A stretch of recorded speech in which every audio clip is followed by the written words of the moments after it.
Dobar dan, sve vas lijepo pozdravljamo. Kao što smo i najavili, upravo smo predali listu Hrvatske demokratske zajednice za predstojeće izbore za Europski parlament koji se održavaju 26. svibnja.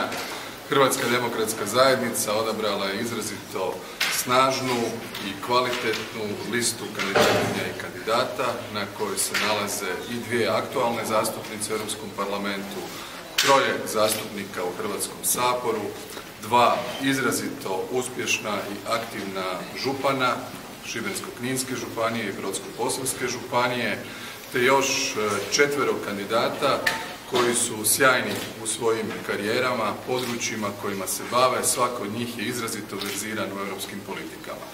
Naša lista sa programom Hrvatska za generacije predstavlja jamstvo hrvatskim biračima da će svi oni koji s nje budu izabrani u Europski parlament prije svega jako dobro artikulirati i znati štititi hrvatske nacionalne interese. Svatko od njih izrazito dobro razumije način funkcioniranja Europske unije, a osobito Europskog parlamenta. Znati će dati doprinos u komunikaciji i dijalogu sa Vladom Republike Hrvatske koja naše nacionalne pozicije brani u okviru vijeća. Hrvatska će iduće godine prvih 6 mjeseci biti predsjedateljica vijeća i zato je jako bitno da naši zastupnici u kontekstu trijaloga, procesa suodlučivanja sa parlamentom budu ona dodatna potpora za usvajanje zakonskih akata na razini Europske unije,